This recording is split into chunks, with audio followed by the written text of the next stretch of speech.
A science story, huh? These NYU scientists, I it felt right. But I was so And I just thought, well, I had figured it out. It was that golden moment. Because science was on my side.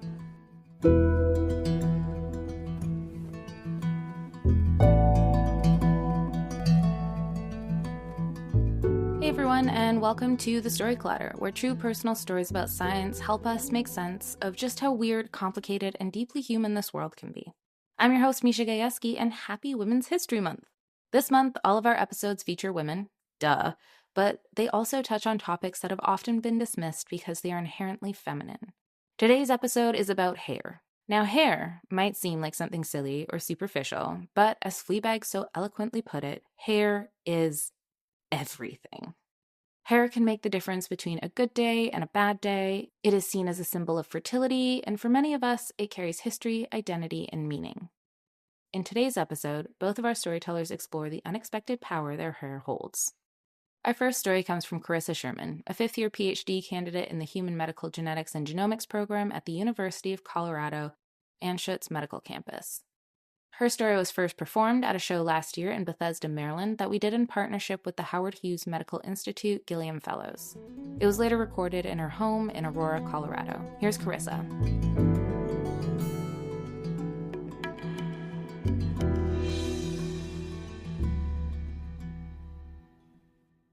Yad she Carissa Sherman Unisha. To Bahan Nishle, do Bilagana Bushishchin, Sinajini Idishache, Bilagana Idishanella. Floka anti de nasha, akut ego Diné at San Nishle. In Navajo culture, we are taught that when we first meet someone new, we share where we are coming from. This is how we build connections and relationships. In Navajo, this is known as k'eh. I shared with you all my name, Carissa Sherman, and my 4 clans that come from my mom, my dad, and my maternal and paternal grandparents. And then I ended it by saying, in this way, I am a Navajo woman. I am mixed. I am half Navajo and half white. My mom is Navajo and my dad is white. In Navajo culture, we are matrilineal, so I was taught that I was Navajo first. And being in a matrilineal culture, growing up, I spent more time with my mom's side of the family. And my mom always had some trouble seeing, but she started to lose her sight more when I was around 8.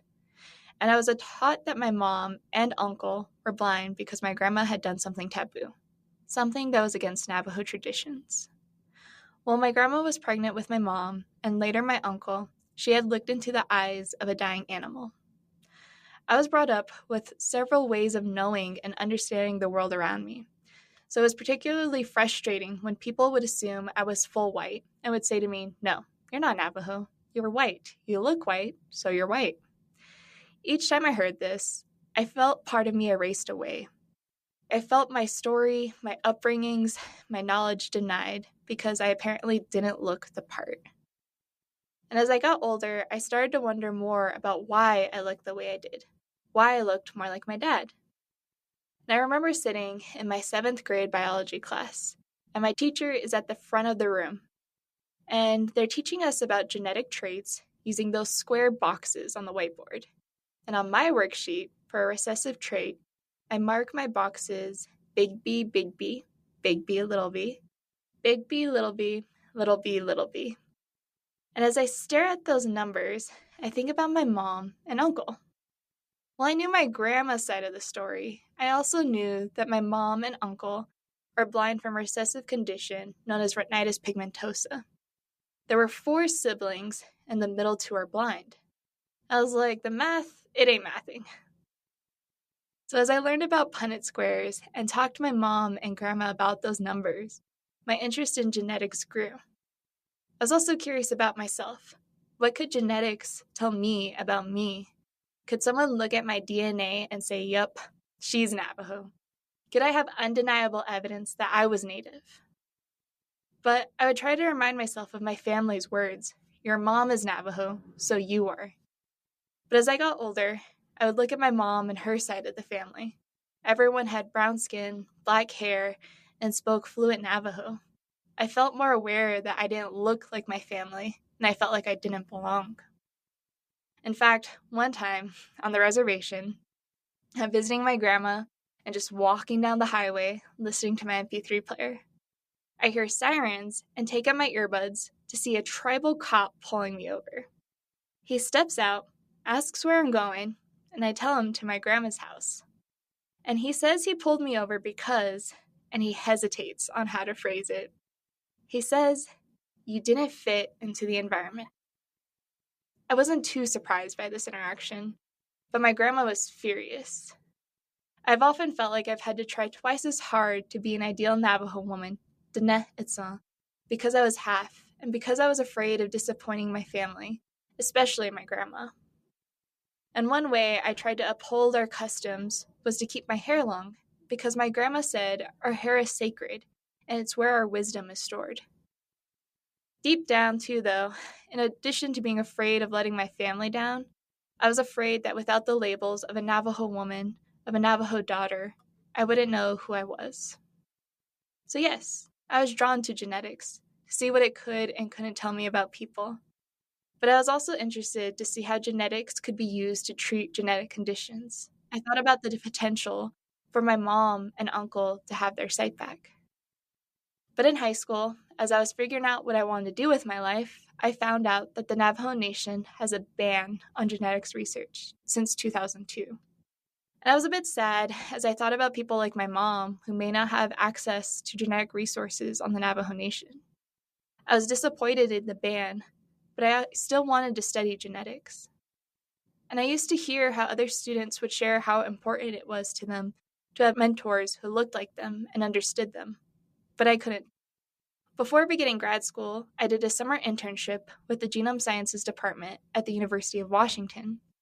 And one of the professors and I were chatting, and when she knew I was Navajo and interested in genetics, she asked me, "Do you know Dr. Katrina Claw?" And I half-joked that not all Navajos know each other, though, funny enough, you probably would find a relative if you talk long enough with another Navajo.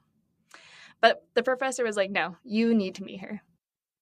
Now I am so grateful and fortunate to do research with Dr. Katrina Claw and Dr. Nanaba Garrison, both of whom are among the first Navajo women in genetics. They empower me to bring my whole self to research with our home, the Navajo Nation. When I started having Navajo mentors who understood family dynamics and expectations, the importance of community, strength of being women, I felt understood. Even though I was inspired, grad school is a roller coaster.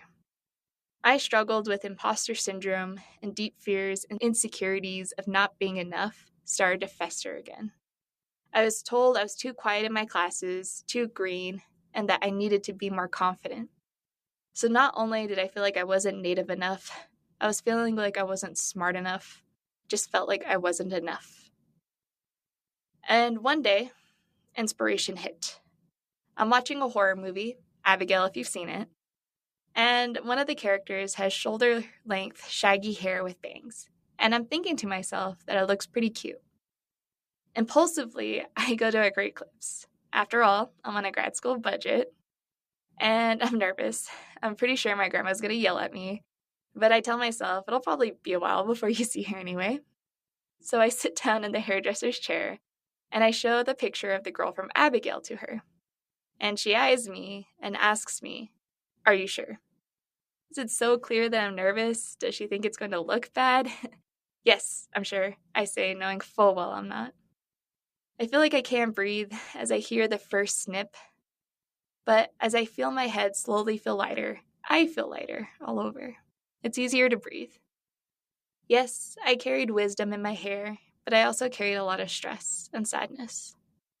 When I finally get my glasses back and I see my reflection with short hair and bangs, I smile. It feels more like me. After that haircut, it's gotten easier to be more confident. And a little while later, our lab has a presentation on the Navajo Nation at our capital, Wind Rock, Arizona. And as is custom, we all go around the room introducing ourselves. When it comes to my turn, I stand, I tuck my short hair behind my ears, and I share my clans like I did with you all today. Yahat Carissa Sherman Tabaha Nishle do Bilagana Bushishchin, Sina Jini Edishache, Bilagana Edishanel, Loka Intie Nasha, Akut Ego Diné Nishle. Ikehet. Thank you.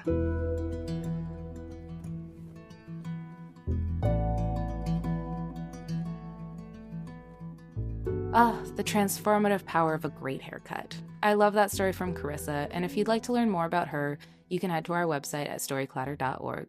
Being a storyteller is one great way to make the story clatter happen, but it's far from the only one. Not everyone wants to be in the spotlight, and that's okay. Support behind the scenes helps ensure we can keep sharing stories like this and keep building space for voices like Carissa's.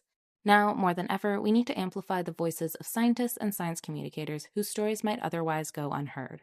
At Storyclatter, we believe that true personal stories can cut through the noise, bringing science to life, building trust, and helping people connect on a deeply human level. Our donors make that possible. They help us produce this podcast, share powerful stories, and keep the conversation going. If you believe in the power of science storytelling, please consider making a donation at storyclatter.org/donate. Most people give around $10 a month, and every tax-deductible contribution, big or small, helps us ensure that science has a voice. Thank you for helping us keep these stories alive. When your company or nonprofit starts expanding, shipping can suddenly become the most complicated part of your week. That's where ShipStation comes in. ShipStation's intelligence-driven platform brings order management, rate shopping, inventory returns, warehouse tools, and analytics into one place, saving customers around 15 hours every week on fulfillment. For us at Storyclatter, that's huge. Everything you need to manage orders lives in one dashboard, connected to more than 200 sales channels. And the automation is honestly the best part. ShipStation chooses carriers, prints labels in bulk, and sends tracking updates automatically. That tracking alone cuts customer service questions by 12%, while returns management and analytics show you what's coming back and where you can optimize. More than 1 million businesses trust ShipStation, including Storyclatter. So try ShipStation free for 60 days with full access to all features. No credit card needed. Go to ShipStation.com and use code Collider for 60 days for free. 60 days gives you plenty of time to see exactly how much time and money you're saving on every shipment. That's ShipStation.com, code Collider. ShipStation.com, code Collider. Our next story is from New York-based marketing professional, storyteller, and singer, Ria Spencer. Her story is recorded at a show we did in partnership with our good friends at Risk last year at Caveat in New York City. Here's Ria.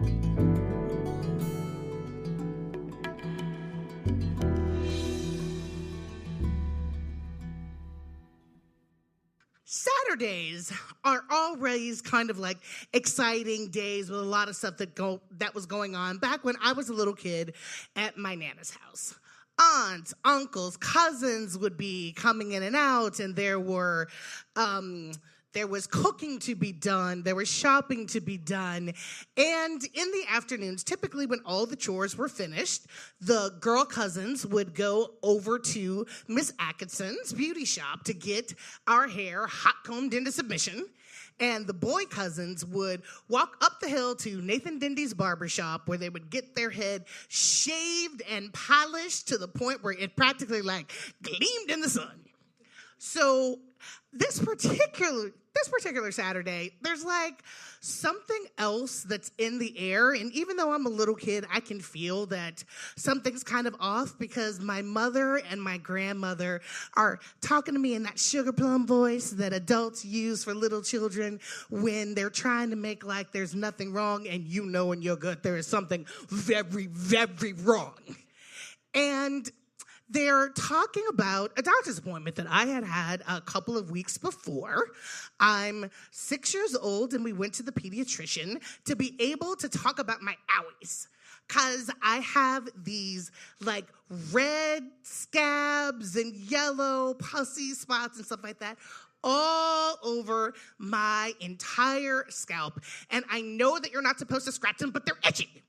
And so we had gone to the pediatrician, my mother had decided, and tried what she knew how to do. So we'd been at the doctor's office, and the doctor's telling my mom that I have something apparently called infantile seborrheic dermatitis, which in English is what the old people call cradle cap.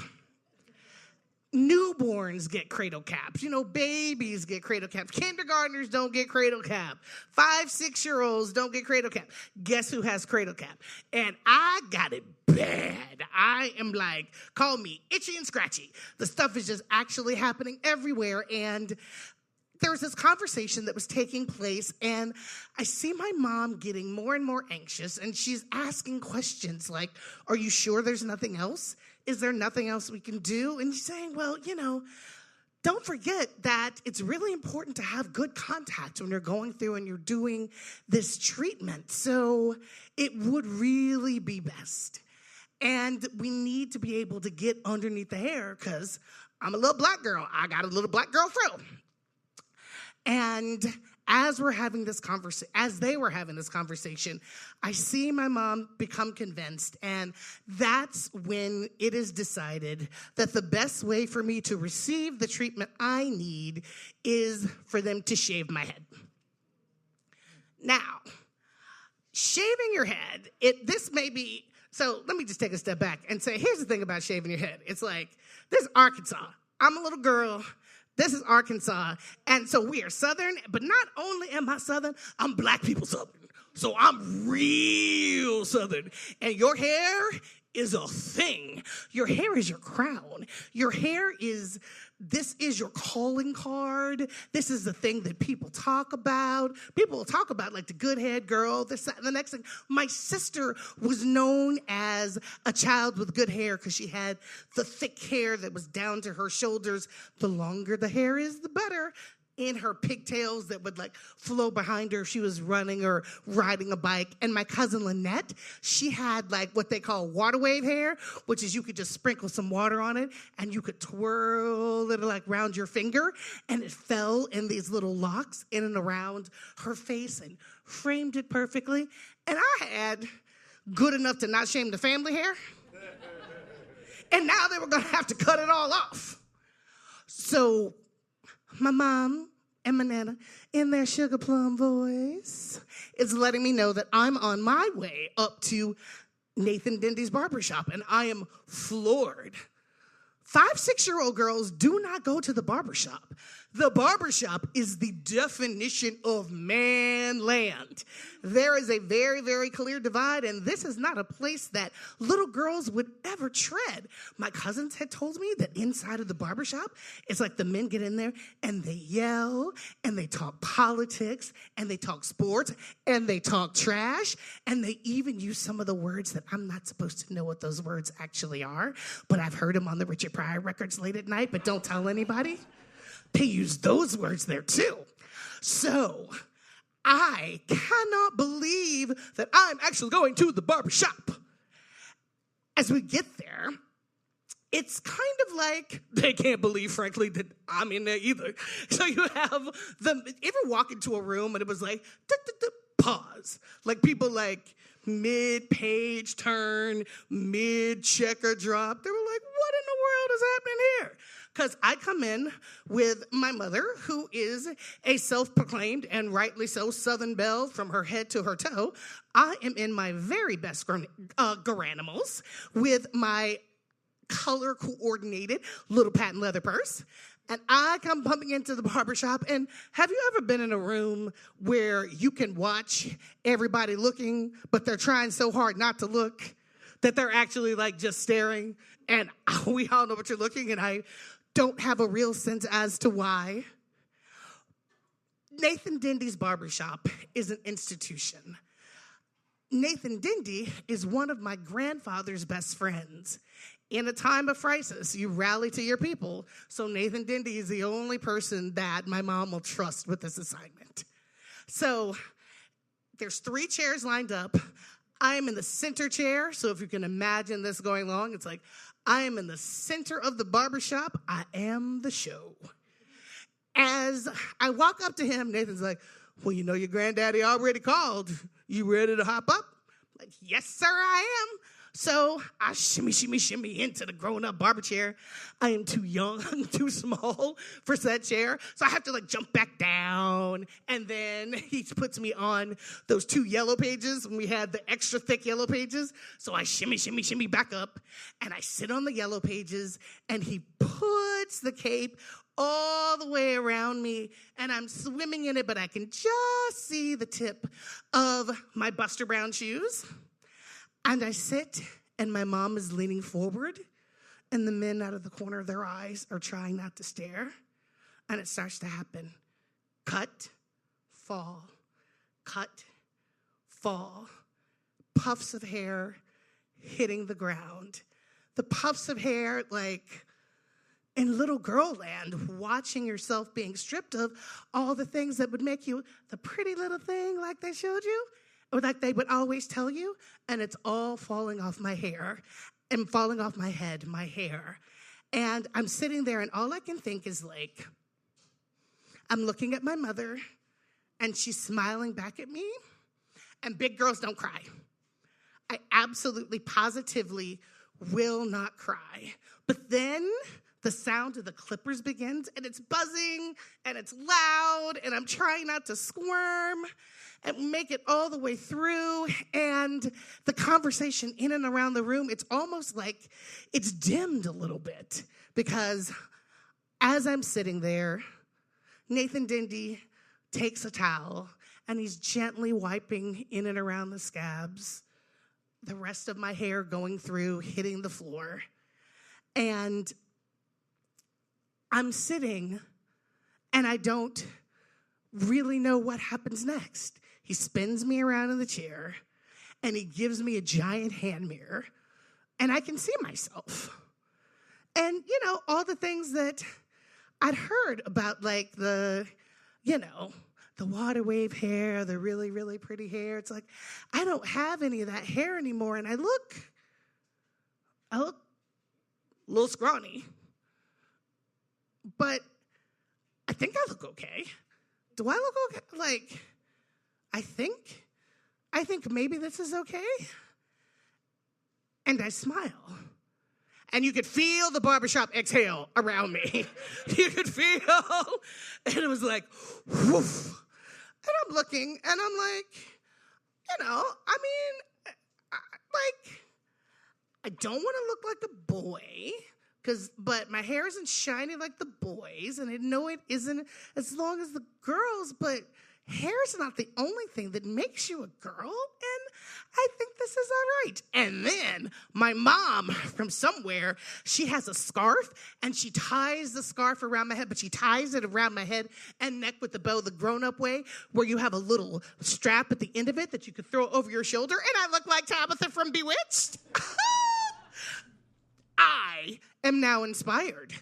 I reach into the patent leather purse that I brought along with me, remembering that I have in my bag Mickey Mouse sunglasses, my white Mickey Mouse shoes with the little Mickeys on top. You can't tell me jack. I am all of the things in my Garanimals. Like, please and thank you. I know. And the men are now treating me like a granddaughter. And one of them even says, like, I think you look mighty fine. And I'm like, well, thank you very much. And then from somewhere, miraculously, like, hold up. Is that like a peppermint? Is this butterscotch? Like, nobody said there would be candy. Y'all could have just led with the candy. We didn't have to go through all this. So as I'm leaving in my shades and my scarf is tied around me, the only thing that I really know for sure is that it's kind of okay.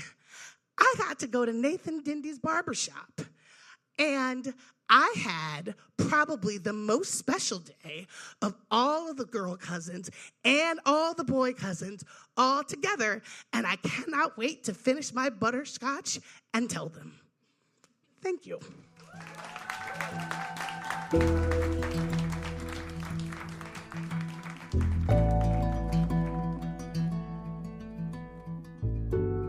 That was Ria. To learn more about her, visit our website, storyclatter.org. If you want more Storyclatter content, check out our website or follow us on social media. We're on Facebook, Instagram, TikTok, and Blue Sky. If you want to come to one of our shows, start your own Storyclatter show in your own community, or even learn how to tell your own science story, you can learn all about that on our website too. And if you enjoy this podcast, the best way to support us is simple. Tell a friend. Share an episode, introduce someone to the Storyclatter, and help bring more people into the world of science storytelling. This podcast is produced by me, Misha Gajewski, along with Jen Chen, Nikisha Roberts-Washington, and Aaron Barker. Stories featured in today's episode were produced by Aaron Barker, Brad Lawrence, and me, Misha Gajewski. Special thanks goes out to the Storyclatter's board and team. Our theme music is by Ghost. Next week, I'll be back with Risk host Kevin Allison for a special crossover episode. You won't want to miss it. Until next time, thanks so much for listening.